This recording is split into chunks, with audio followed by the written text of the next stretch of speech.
Hi friends, ఇక్కడ ఒకసారి చూడండి. నిన్న టెట్లో క్వశ్చన్ ఏమడిగారంటే, జీరో అనేది ఏ సంఖ్యా సమితికి చెందుతుంది అని చెప్పేసి కింద కొన్ని ఆప్షన్స్ ఇచ్చారనమాట. ఏంటంటే, న్యాచురల్ నెంబర్ సెట్ అంటే సహజ సంఖ్యా సమితియా, లేకపోతే కరణీయ సమితి ఇర్రేషనల్ నెంబరా, లేకపోతే అకరణీయ సమితి రేషనల్ నెంబరా, లేదా నన్ను ఏది కాదని చెప్పేసి ఫోర్త్ వన్ ఇచ్చారు. అయితే ఇక్కడ చూడండి, సహజ సంఖ్యా సమితికి జీరో అనేది చెందదు. ఎందుకంటే సహజ సంఖ్యలు ఓన్లీ 1 నుండి స్టార్ట్ అవుతాయి.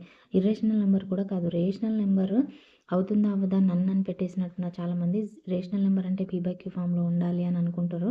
అయితే జీరో రేషనల్ నెంబర్ అవ్వదు అని అనుకున్నట్టున్నారు. బట్ కాదు. Q is not equal to 0 ఉండాలి. కానీ P ప్లేస్‌లో 0 ఉండొచ్చు.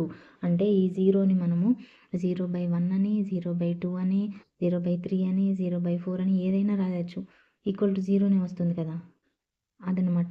సో, అందుకని జీరో అనేది అకరణీయ సంఖ్యా సమితికి చెందుతుంది.